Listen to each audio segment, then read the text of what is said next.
we have an oil and gas frac tank that we are converting to pump manure.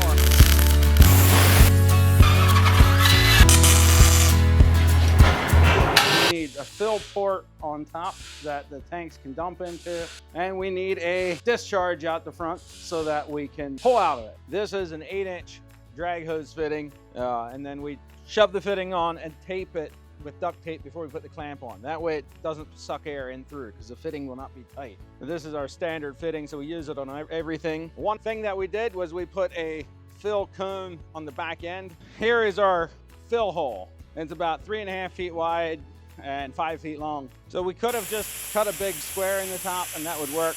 This gives the guys hauling in, they have something to see, to aim with their spout, especially at night. And it's wide enough that they can, if they get on either side, you could unload 2 at once. How do we hook it to the truck? Normally they have a truck that they don't winch and they just winch it up on. However, regular truck tractors and farm tractors, it doesn't work so well. So we added jack stands. There's one on each side. It's just a hydraulic cylinder. You can hook the hoses to a tractor, lift the front end up in the air, and you can back a regular road tractor in on it. We used a 4-inch bore, 48-inch stroke cylinder. This is 5-inch square tubing with a 3/8 wall, and then we have 4-inch square tubing inside it, and that is also a 3/8 wall. That gives a 1/4 inch of play in here, so they fit sort of loose. That way they slide nicely. And then down here at the bottom, we have the foot with the cylinder bracket pushing on the back side. Here at the front, there was a hole. It didn't come with any cap, and I think that's because in its previous life, the owner wanted the cap, so he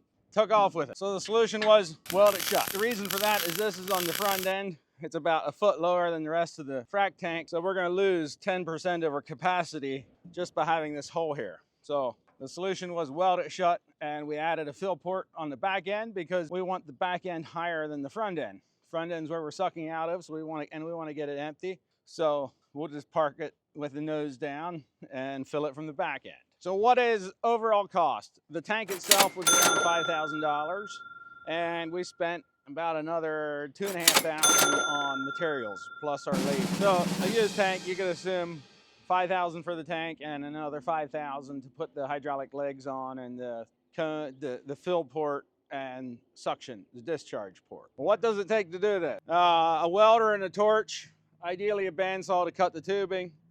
Tubing is something you can get parts from your local welding shop, or you can contact us for a full kit that you could put on an existing frac tank.